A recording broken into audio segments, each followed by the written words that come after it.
মেঘা যে কত বড় একটা সর্বনাশ ডেকে আনতে পারে আয়ুষের জীবনে, এবার সেটারই ইঙ্গিত গুরুজি দিল ইন্দ্রাণী গাঙ্গুলিকে। হ্যাঁ বন্ধুরা, ভিডিওটা লাইক দিয়ে দেখতে থাকুন। যে মুহূর্তে কিনা ইন্দ্রাণী গাঙ্গুলি নিজের সন্দেহ প্রকাশ করে মেঘাকে নিয়ে গুরুজির কাছে এবং বলতে থাকে যে গুরুজি, আপনার কি সত্যিকার অর্থে মনে হয় যে আয়ুষের সঙ্গে আদৌ মেঘা ভালো থাকবে, এবং তার পাশাপাশি মেঘা যদি আমার ছেলের জীবনে আসে তাহলে আমার ছেলের কোনো রকম কোনো বিপদ হবে না? তো ঠিক সেই সময় গুরুজি যখন কিনা বলতে থাকে যে ইন্দ্রাণী, শুধুমাত্র বিপদ বলে ভুল হবে, বরঞ্চ তোমার আর ছেলের চরম ক্ষতি হতে পারে এবং এমনকি তোমাদের গোটা পরিবারটা ধ্বংস হয়ে যেতে পারে, তোমাদের গোটা পরিবারের মধ্যে ফাটল সৃষ্টি হতে পারে, ভুল বোঝাবুঝি সৃষ্টি হতে পারে। সেই সমস্ত কিছু এড়াতে চাইলে তুমি যত শীঘ্রই সম্ভব আয়ুষের সঙ্গে মেঘার বিয়েটা তুমি ভেঙে দাও। অন্যদিকে এই সমস্ত কিছু যখন কিনা মেঘা আড়ি পেতে শুনে ফেলে এবং মেঘা যখন কিনা বলতে থাকে যে ইন্দ্রাণী গাঙ্গুলি এত দিন ধরে আমার এবং আয়ুষের চার হাত এক করার জন্য উঠে পড়ে লেগেছিল, হঠাৎ করে এই ইন্দ্রাণী গাঙ্গুলি কেন মুখ মুড়ল এবং কেনই বা সে আমাকে আয়ুষের জীবন থেকে সরানোর জন্য উঠে পড়ে লেগেছে? না না না, এর আগে ইন্দ্রাণী গাঙ্গুলি কোনো কিছু করে উঠুক, তার আগে আমাকে যে করে হোক না কেন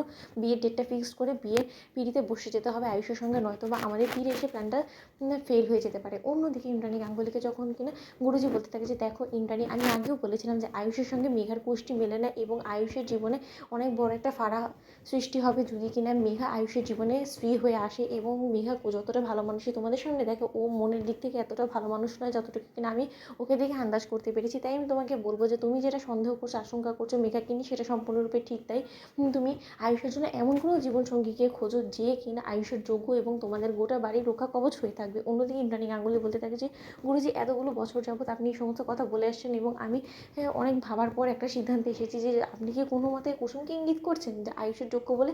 অন্যদিকে গুরুজি বলতে থাকে যে দেখো, যদিও কুসুম কোনো মতে তোমাদের স্ট্যাটাসের সঙ্গে মেলে না, কিন্তু তার সত্ত্বেও আয়ুষ এবং এই গোটা পরিবারকে যদি কেউ রক্ষা করতে পারে সমস্ত ধরনের বিপদ আপদ থেকে, তাহলে সেটা একমাত্র হলো গিয়ে তোমার প্রতিচ্ছবি কুসুম, এবং কুসুম ছাড়া অন্য কেউ কাজটা করতে পারবে না। এবং আয়ুষের গোষ্ঠীতে এরকমভাবেই লেখা আছে যে ওর জীবনসঙ্গিনী যে হবে সে একটা গরিব ঘরের মেয়ে হবে, এবং সে যোগ্য বলেই আমি তোমাকে বলছি যে কুসুমকে আয়ুষের জীবনের সঙ্গী করে আনো, ইন্দ্রাণী তোমার ভাগ্য খুলে যাবে। অন্যদিকে মেঘা যখন কিনা বলতে থাকেছে, তার মানে এবার ইন্দ্রাণী গাঙ্গুলি নিজের ছেলের ভাগ্য খুলতে এবার কুসুমকে আয়ুষের পাশে বিয়ের পিঁড়িতে বসাবে, কিন্তু সেই বিয়ের পিঁড়িতে তো কোনো মতে কুসুম বসবে না, সেই জায়গায় বসবো আমি, এবং কুসুমকে সেদিনই বলি দিয়ে ওকে আমার জীবন থেকে চিরকালের জন্য বিদায় করে দেবো। এবার দেখো তুমি ইন্দ্রাণী গাঙ্গুলি কী করে আমি কুসুম সরকারকে আমার জীবন থেকে চিরকালের জন্য বিদায় করে দিই।